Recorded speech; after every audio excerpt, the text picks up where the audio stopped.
This is Jonathan Aguilar here from Pro Boxing Fans. Come on. Tunde Ajayi for the first time in a while. Tunde, how you doing? As you can see, hold on. Dream it, believe it, become it. Yeah. As you know it's a while because you can see hair on my head. A lot of people thought, but a lot of people didn't even know I had hair. They was under the impression that I was actually bald. So yeah, it's all good. I'm sharing the afro, looking like a member of the '70s Black Panther party. Is it gonna stay? You know what? A lot of people, females, I must add, have been saying that I should keep it. So you never know. You never know. It's different. It's bringing me back to my childhood. Uh, I don't know. I do like the low cut. So we'll see. We'll see. Funny you should mention your childhood because I do want to sort of do a bit more of an in-depth because we've done a few interviews. It's always about future fights, previous fights, but I do want to get to know Tunde Ajayi, how he got into boxing. But first of all, I will start by wishing condolences to Anthony. I know he suffered more than a lot of people during this coronavirus pandemic. To lose both your father and grandmother in the space of a few days, I can't sort of begin to imagine what he went through, and it's admirable to see how he's spoken out on it. Yes. And we'll start there. It's a terrible time. Yeah, well, thank you very much, first of all, for that. Anthony's a strong mental character. You know, before this, from the first time I ever met him, he's always displayed the kind of mental strength needed to get you over humps and hurdles, which everyone inevitably faces in life. As you quite rightly pointed out, there is really no words that we can use to, nobody knows how he feels apart from Anthony Yarde, but what I can say is that I saw him for the first time on last Saturday, after almost 3 months now, and after this whole thing happened. Obviously he phoned me today, and when I saw him, I didn't give two hoots about social distancing. I had to hug him and I had to embrace him, and I was happy, and he was laughing at my hair, so but yeah, it was good for me to see, and and I'm just it doesn't. I can't be more amazed at the kind of mental strength Anthony shows outside of the ring, let alone the boxing ring. So he's fine. He's doing well. He's coping. He's enjoying himself. He's out riding around Hyde Park and what have you. And yeah, Anthony's good. Anthony's very, very good. It's good to hear. What's his mindset in terms of fighting, and what's your view on fighting behind closed doors? Are you up for that or not at all? Well, the thing is, I was asked this question the other day, and me and I haven't even spoken about boxing. I think that, other fighters, you probably can tap them on that question and you probably get a straight answer. But again, we're dealing with a unique case in Anthony. Well, unique to me. And I haven't even discussed boxing with him, let alone closed doors or open doors. It's just a thing where Anthony's always been a kind of person that when it's good to go, it's good to go. And he makes that known. It's not, I said this from the beginning, Anthony's not the type of person where you have to say, come on, Ant, let's do this, let's run these extra miles, let's spar these extra rounds. He just does it. Oh yeah, we don't spar. Sorry about that. I forgot about that. yeah. So in time, Anthony will say, come, let's go back to work. I'm itching, literally. I think last week was the first week out of this whole time where I said, I need to work. So literally, I called my cousin and one of our trainers, Eddie Adams.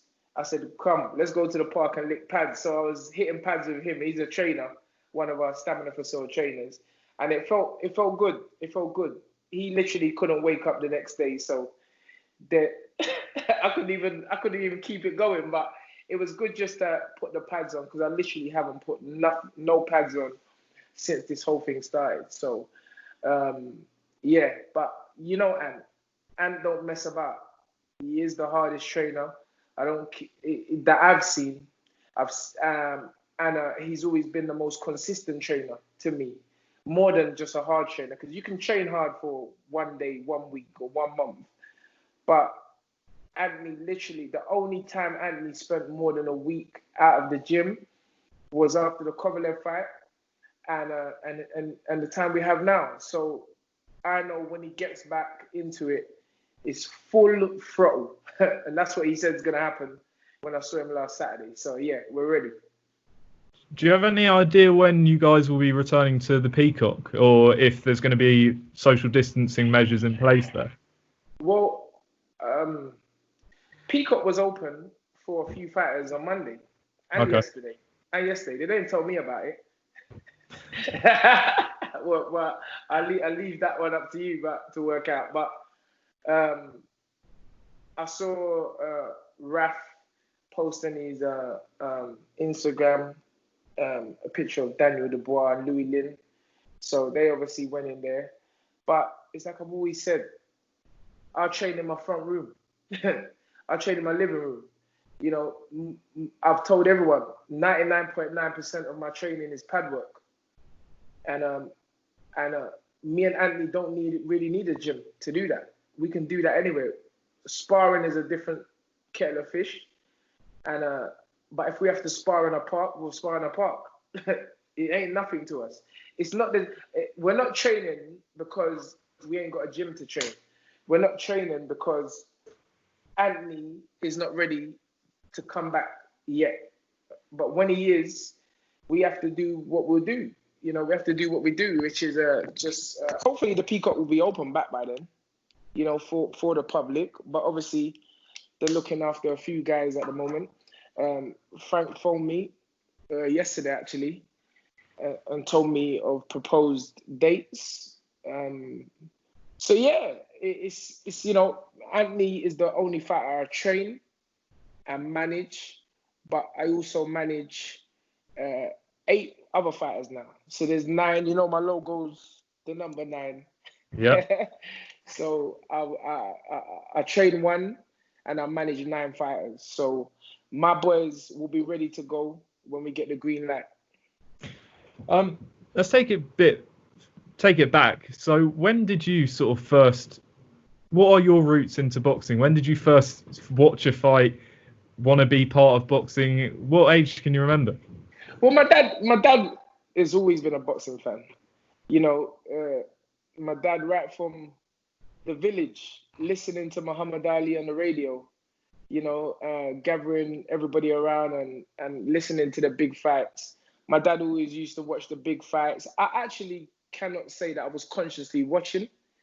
I was forced to watch because I'm in a Nigerian household and you do what you're told. You ain't got no choice. If it's politics, it's politics.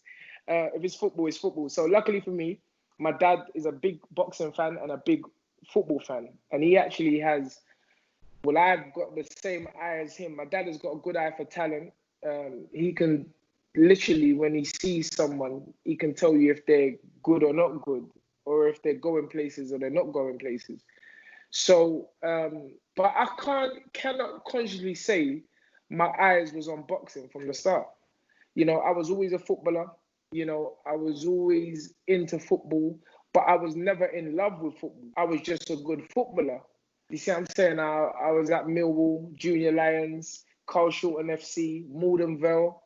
I played for these clubs. Played for a club what me and my friends set up, Dulwich Eagles. So I was always football, and a lot of my friends are from football. But around the year 1997, 98, I started to take interest in boxing. You know, and started training in a place called LA Gym in Peckham. Yeah, thought I was because I was always a fighter anyway. Went into a boxing club, the Champions Gym in Walthamstow at the time it was called, run by Alan Mortlock, whose son, Sean Mortlock, does our T-shirts. He's at the back of the gym. It's funny how things work out. Yeah, so, you know, Print Town, big up Print Town, but actually, you know, I was training in his dad's gym. You know, and I remember at that time, Michael Bowen, Paul Bowen, cousins of Nigel Benn. See, I'm giving you a little history. Yeah? I see your eyebrows raised when I said those. I was like, who are they? And I remember Mark Potter was the king of the gym.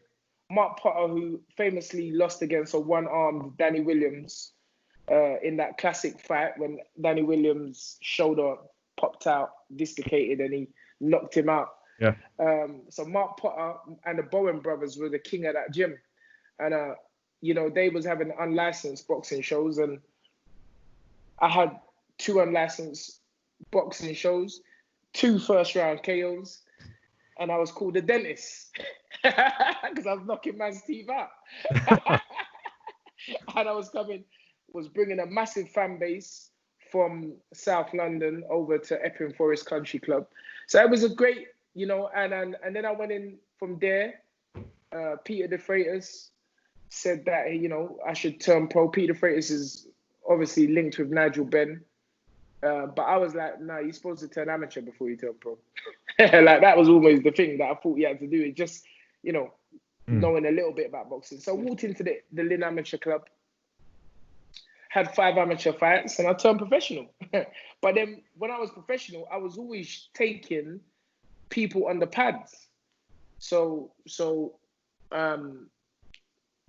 of the guys I took on the pads, Junior McDonald and Akash Bhatia, got through to the ABA final.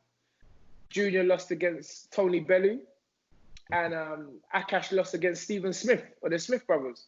So I was training them literally half-heartedly, and they was getting through to the ABA finals. So I done it once, then I done it the next year, and I went, wow, I must be good at this. But I still had no intentions of coming into boxing as a professional trainer.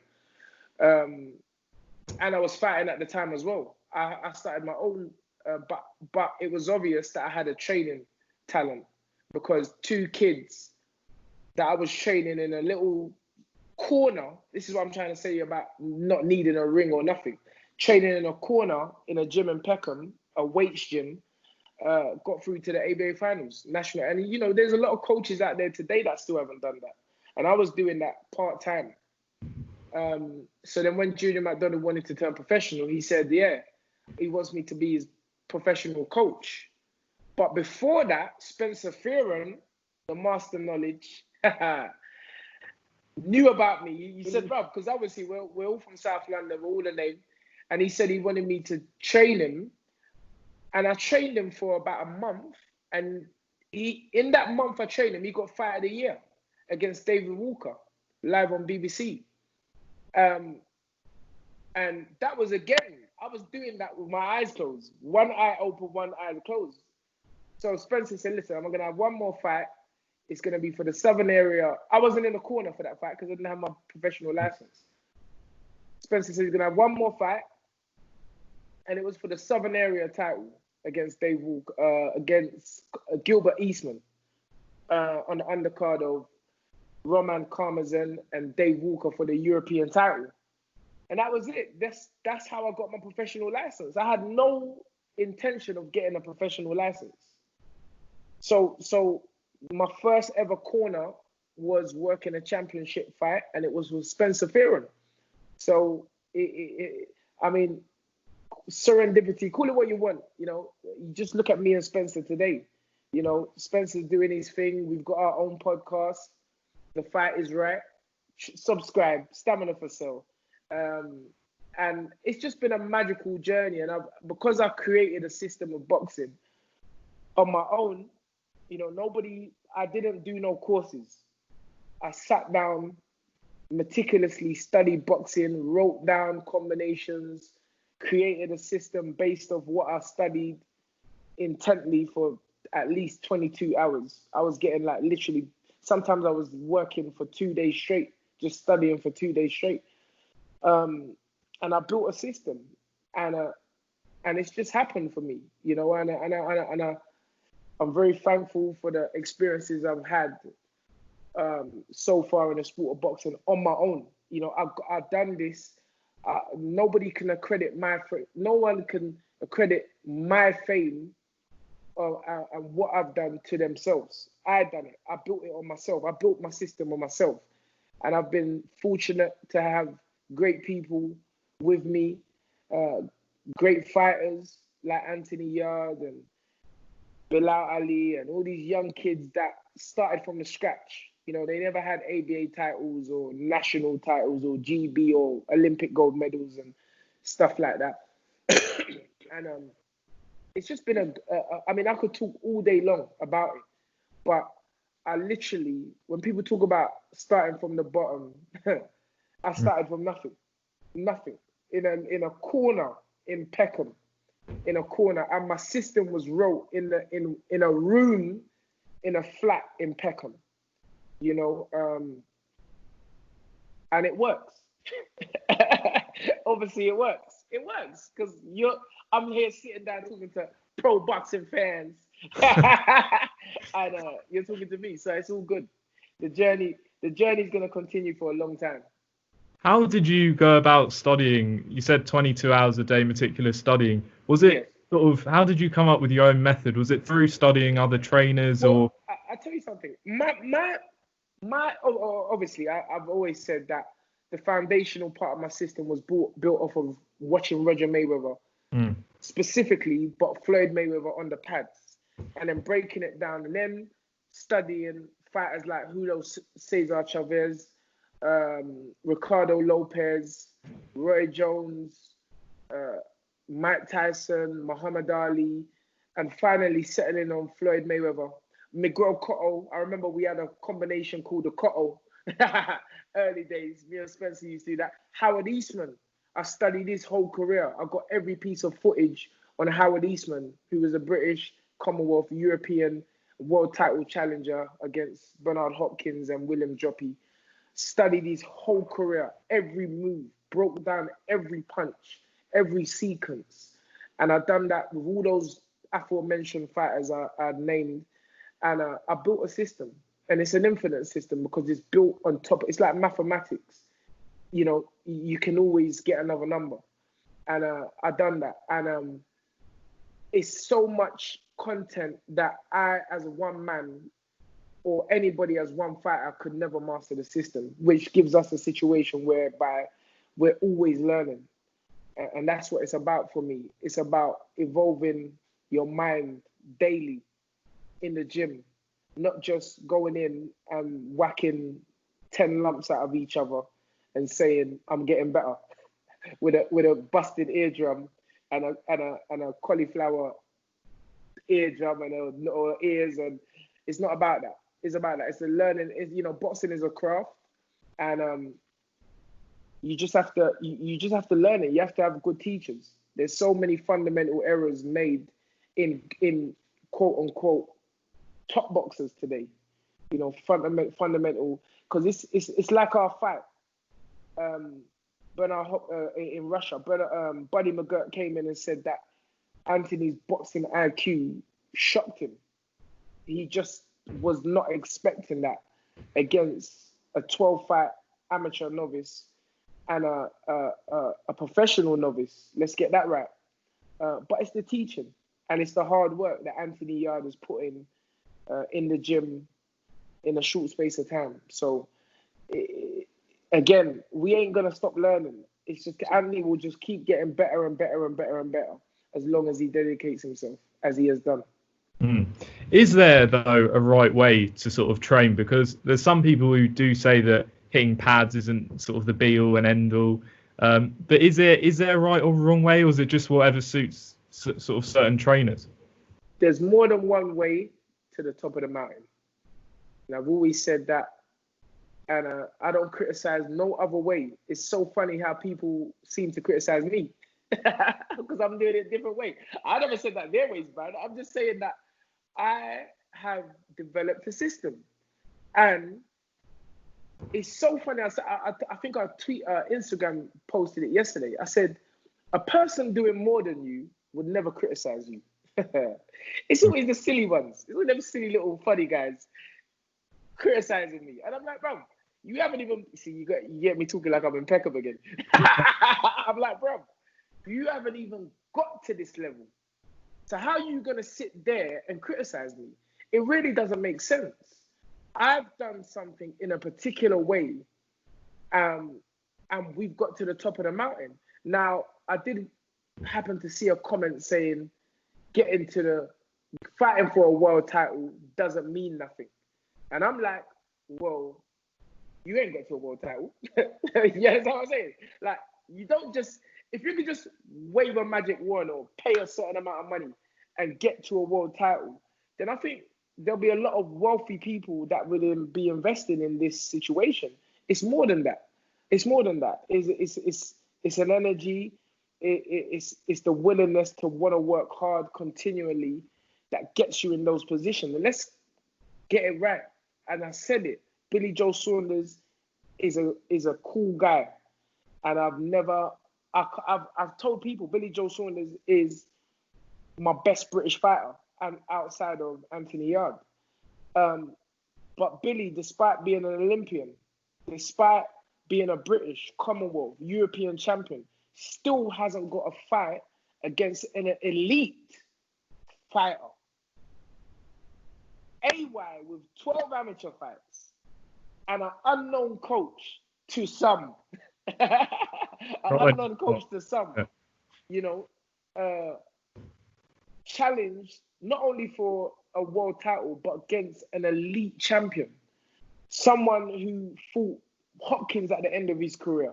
Someone who fought Andre Ward at the end of his career. We done it at the embryonic stage of our career. And there's a reason for that. It doesn't matter what anyone wants to say.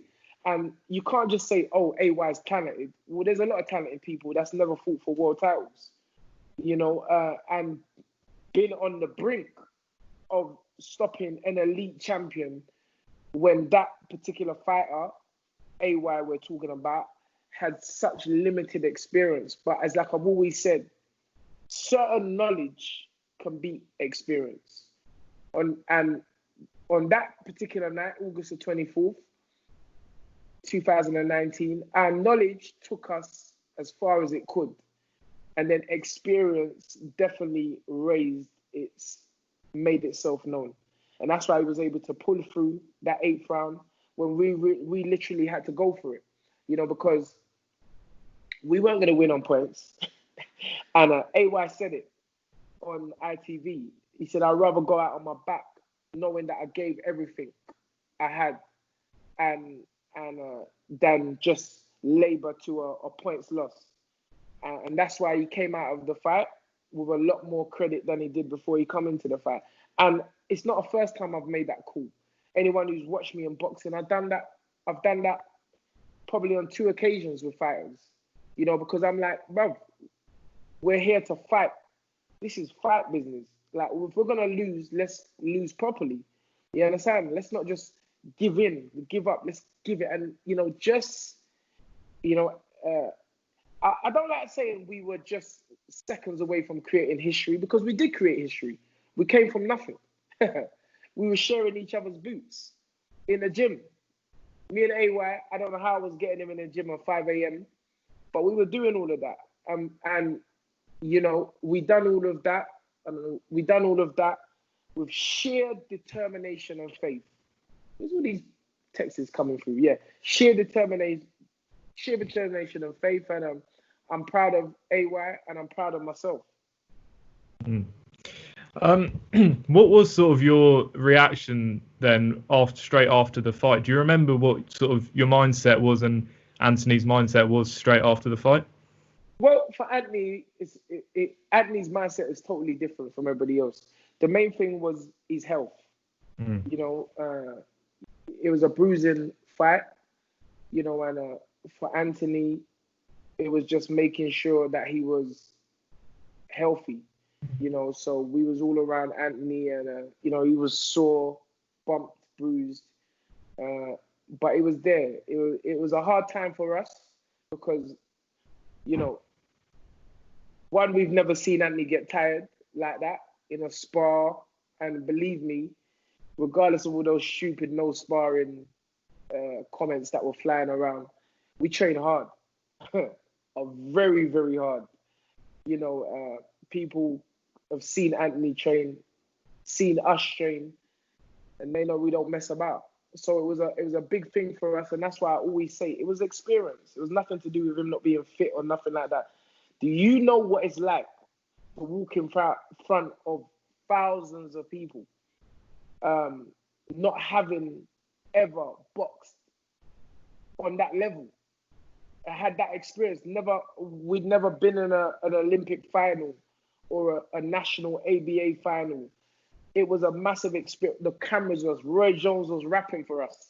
You see what I'm saying? It was like, for all of us. I remember I took a young team out there as well.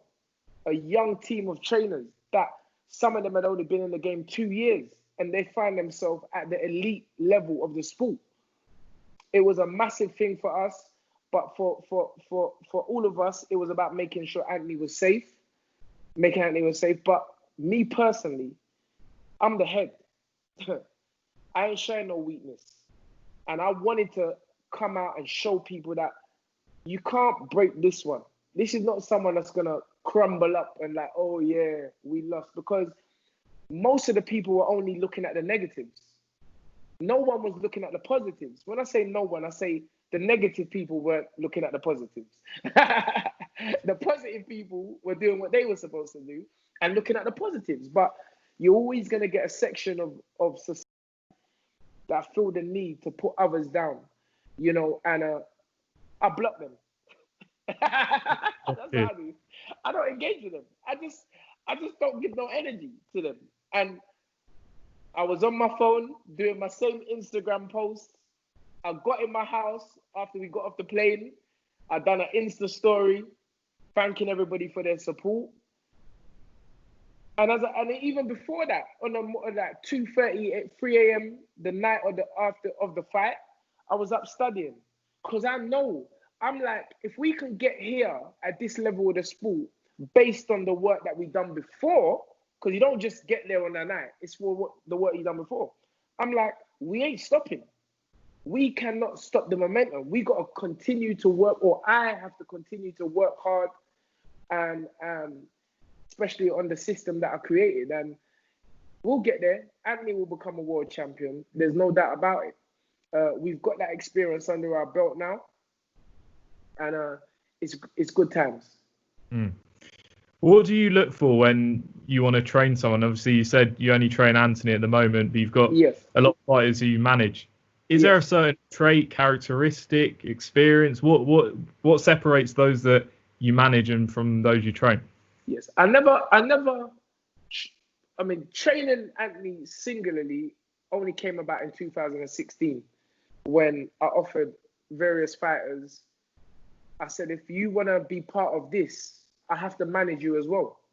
Because as you've seen with fighters before, Dubois, Kevin Mitchell, all of these guys, you know, a lot of names I don't really want to mention, but those two, because they're, you know, high profile, they touched the system and then they took it and ran. Romeo Romeo is another one. As soon as things started to get exciting, he started wanting to bring in other people and stuff like that. Till finally they said they don't need me. Well, guess what? Where's Romeo Romeo? Do you even know who Romeo Romeo is? but guess who he is? But this is what happens. So everyone who knows me knows I've never looked at an article, even with Anthony himself. I'm about to post that post today after I come off the phone with you today.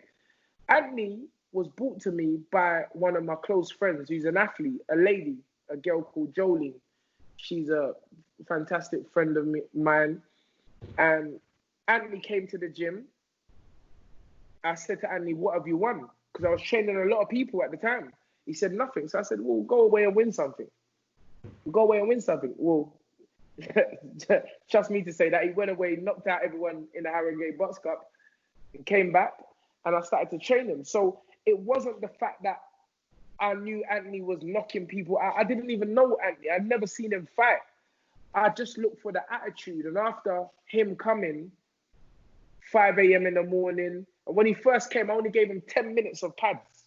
Not only did I get Anthony Yarde at the gym at 5 a.m., he only got 10 minutes of pads. So those are the kind of tests that I give to fighters to see how much they want it. Because I believe that it's the willingness to want to learn as opposed to just being talented. So what I look for is the person that I say no and they say yes. You say, let's just see how it goes on. And then they keep showing their face in the gym. And they keep saying they want to spar. They keep sparring with Anthony, with Bilal. See, they may be getting, well, not beaten up because I don't do all that beating up sparring. Once I see the spar being pointless, that's over. But once you see a kid that keeps, it's like Bilal. Bilal, as a small fighter, when I say small, super featherweight, lightweight, he was sparring for Anthony for years. For years. And he's a tiny, small boy. So I know what's in. When people come to fight Bilal, they're not going to get this little skinny kid who ain't going to show the heart and the grip. I know that he's got that inside of him. So those are the attributes I look for, or attribute I look for in a fighter. It's the willingness to want to learn. Because I've got something. I know you can't go anywhere and get what I teach. You can get carbon copies. You can get Michael Jackson lookalikes. But you ain't getting this.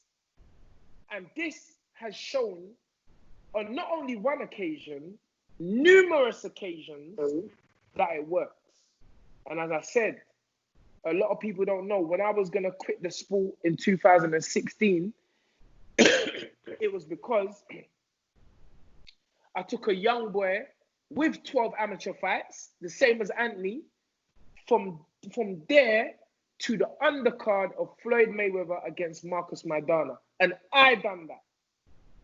And then when he failed his brain scan, I was going to give the sport up. The only fighter that came to watch young Otu Saba in Las Vegas, out of all the fighters that I was training at the time, was the beautiful human being, Anthony Yarde. So he watched me cry my eyes out that this young boy, after all what we had been through, didn't get the opportunity. You know, we'd done it. Everybody said, you can't train him on pads and everything like that. He can't fight. And we'd been going to Vegas and proving that we can fight. And then for that to happen was really heartbreaking for me. But Anthony Yarde was the only person that came out to Vegas and was the only person that I had left to train when everyone else left. And guess what? Within 3 years, it was Anthony Yarde at the top of the mountain. So this ain't abracadabra, mate. This is real. This is real. And I'll do it with anyone. I've said it. I'll do, a lot of people may turn their eyes up at that. But I wholeheartedly believe if you are trained by Tunde Ajayi, you're going to achieve all you work for in this sport of boxing. Because I've just got an infinite system of learning. And that's it. And it looks easy. It does look easy. You see people on the pads and, doing the pads, but they don't really know the why. They don't really know the thinking and the science behind the pad work, which is what I had to study for 20 years. You think someone could just pick up a pair of pads and start doing that? No, brother. It ain't as easy as that. I live boxing. I am boxing. And you reap what you sow in boxing and in life. And I've worked hard and I'm going to continue to work hard to develop fighters physically and mentally in the sport. So yeah, it's great for me. That moment in Las Vegas when, your fighter failed sort of the brain scan, as you mentioned, and, it was quite a difficult time for you. How sort of important was Anthony in persuading you to continue, or was it yourself that, thought, I've got to carry on what I know, what I do? I'll be honest with you. Without Anthony Yarde, the world would not see Tunde Ajayi. You wouldn't know Tunde Ajayi. I was gone. I'll tell you how deep it is. Coach Ade, who's been with us from the start, he was working for Uber. I requested the Uber forms. So that Uber taxi that you order could have been Tunde Ajayi. Yeah. That's how I was done. I was done because you got to understand, with Otu, I trained Otu from the age of 11 years old in this system. He couldn't fight. I don't care what anyone tells me. I tell him to his face. He couldn't fight. He was a shy, young boy, never had power, but he loved boxing. And that's why I say that's all I need as a teacher. I need someone to love boxing. Let it be on their mind 24/7. And Otu, with his own hard work, let me just clarify that, with his own hard work and my system and hard work, got to the top of the mountain when everyone else said we were doing it the wrong way. You have to spar, you have to spar. He has to go in the ABAs. How can he just turn professional? And we done it. We done it. But for that to happen, it was a killer. And so Anthony Yarde, I had two friends, my cousin and my best friend, my actual best friend, who said, you can't give up to me. You can't give up. But they're outside of boxing. The only person I had to train, I remember me and Anthony was in Bond Street tube station and certain things was going on. And Anthony just said to me, Unks, leave it. Forget about it. Don't worry. Let's just keep working. Bruv, I tell you, I'd do anything for that boy. I would never walk away from Anthony Yarde. Never. Never. It's just not going to happen. People do things in life, and that will be his decision. If that were to ever happen, that shouldn't even come out my mouth. Anthony would slap me for even saying that. But my word is my bond. That's the only thing that people can't knock in the sport of boxing. Anything I say, I'm doing it. If I'm with you 100%. And even if a thought came into my head, I wouldn't entertain it. You understand? Because loyalty is everything. Loyalty is royalty. So Anthony Yarde is a man that is an honourable man. And the reason why out of the 16 fighters that left me is the one that's shining today.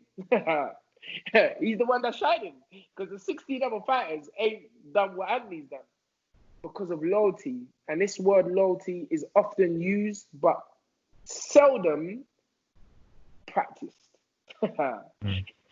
Often used, but seldom practiced. So big up AY. I wish him all the best. And I'm going to give him my best for as long as he wants to box in the sport of boxing.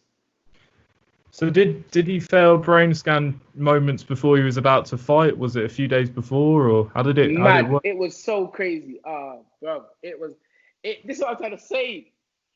We was on the weigh-in was on Friday. This is how deep it was. The weigh-in was on Friday. Then we was going from medical to medical. We had to go back and do I think it was the eye test. We done the eye test. And then on the Thursday, we was going for a late night shakeout before the weigh-in on Friday. And I'll never forget it vividly in my head. We jumped in the car. We left the MGM Grand because all the fighters were moved to the MGM Grand Hotel. We pulled out the car park. Literally, we pulled out the car park. My phone rang. Display, Leonard Ellaby. I already knew it was over. I just knew it was over. I couldn't say nothing to Otu. We drove to the gym. We worked out. I had this on my head. And then when we got back home, I said, oh, we failed the scan. Devastating. This is what I'm trying to say. People don't realize how close. I cried my eyes out. I remember Anthony Yarde, Spencer Fearon, they came. I remember Anthony came first. Yeah, Anthony came first. And then later on that evening, Spencer Fearon came with one of his mates. So Anthony had known. Anthony was back at the hotel. Nick was there, my best friend. And I remember going to the airport and Spencer coming through customs. And Spencer looked at me, he said, "What's the matter?" You understand? And bro, literally I just burst out crying. You understand? It's not me. You gotta remember this. It's not me that's felt the brain scan. It's not me that's fighting. It's this young man. But when I'm with someone, I am them. This is what I'm trying to say. And so I remember Spencer putting his arms around me like he still does today and saying, "Don't worry, don't worry." So, you know, it was a tough time for me. It was a tough time for me. And I'm a person, I'm not afraid to talk about nothing because I don't have nothing to prove to no one. I wear my heart on my sleeve and I talk it as it is. So there were moments. I mean, so it was like the Thursday night after training session that I told Otto and that I don't even think there was no water left in my body to cry. That's how much crying I was. That's how much crying I was doing. I'm like, oh my God, how could this, like, we're so, like, the program. If you look at the program for Marcus Maidana, Floyd Mayweather 2, you will see Junior Benjamin. That was his fight name, Otto Saba. It was there. It was done. We was on the bill. But, you know, it's like I say, things happen for a reason. And 3 years later, I guess to prove to myself what I was doing, because you gotta remember, if people are being so negative against you, and then you've proven them wrong, you've proven yourself right, and then minutes before you're about to, you know, make your presence known, it's taken away from you. So now I've got to deal with the fact that I'm gonna walk away from the sport, or I'm gonna stay in the sport because Anthony Yarde is there for me to train. And I stayed in the sport and I proved to myself again, twice, that I can take something and someone. Again, you gotta be careful. Sometimes when, you know that sometimes I hear myself talk. Sometimes when I say I took someone from the, it ain't just me. I'm not saying that. So, you know, the haters that are ready to say, "Oh yeah, look at him, he's just talking about himself." No, brother. Again, you people can't comment on my page because I block you. And if I see them comment on Pro Boxing fans page, I block them as well before they come on my page. You show that. You know what I'm saying?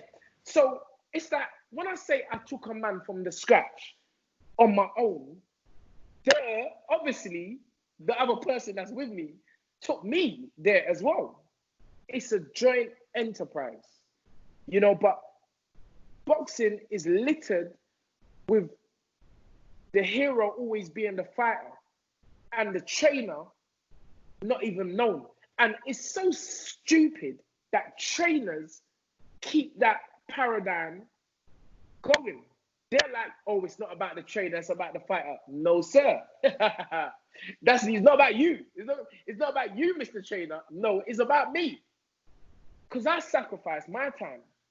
I sacrificed not seeing my son grow up as a young person because I was in the gym, because I was studying. So how you going to get to the top of the mountain and then say it's all about the fighter? No, brother. It's not about it. It's about me as well.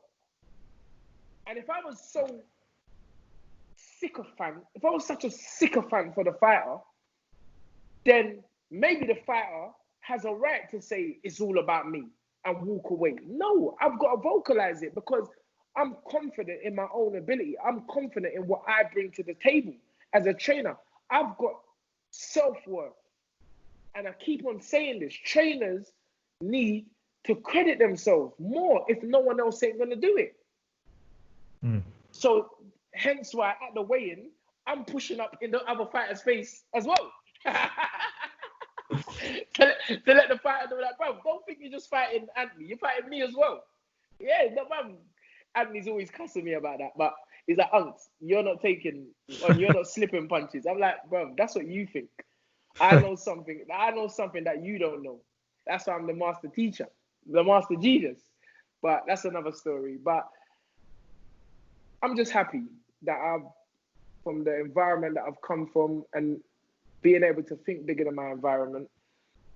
finally get out of that environment, which more times than not is a negative environment. There are a lot of positives, but they're overshadowed by the negatives, and the light is always shining on the negatives, but there's a lot of positive stuff that goes on in the inner cities that never really has a chance to shine. So me coming from that environment and then showing the people from that environment that, boom, look, we just need to work hard, you know, work hard, align ourselves to people that are better than us. Like, I've got motivations, people that motivate me, people that inspire me, that you lot never see, you know, but I'm like the little student, always asking them for advice and always asking them for questions, always asking them questions. So it's all good. All in all, it's brilliant.